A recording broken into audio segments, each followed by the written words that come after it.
दादूलग सैयद इब्राहिम शाह बुखारी जे मेले जे आख़िरी धमाल पंहिंजे रस्म रिवायतनि मुताबिक़ पुॼाणी ते पहुती, जंहिंमें सिंध ऐं पंजाब जा पहिरीं जोड़ जा मशहूर पहलवाननि मल मुक़ाबले में हिसो वरितो।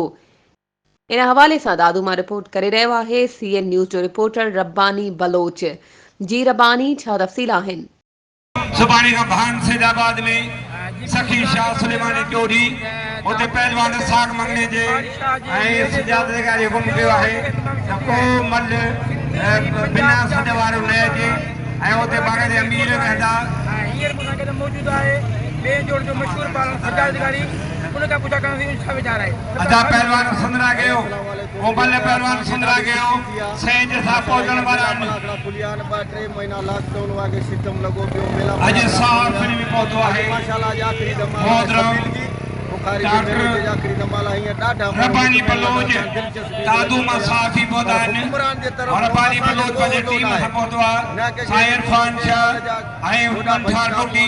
हींअर ताईं ख़बर आहे असांजो पहलवान अलीबुल माछी ईअं वीचारो मारे जो पुलिस हुनखे मारे छॾियो आहे न कयो आहे ऐं न कंहिं वॾेरे अपील कई। असां वॾेरे खे अपील था कयूं पर महिरबानी करे असां तव्हां सुठो सामान कयो वञे। भलाखड़े में महिरबानी करे ॾिसो त हिते अवाम असांखे 10-20 रुपया ॾिए थी, असां उनजो गुज़र कयूं था। को वॾेरो को अमीर को असांजे मेले ते अचण लाइ तयारु न आहे।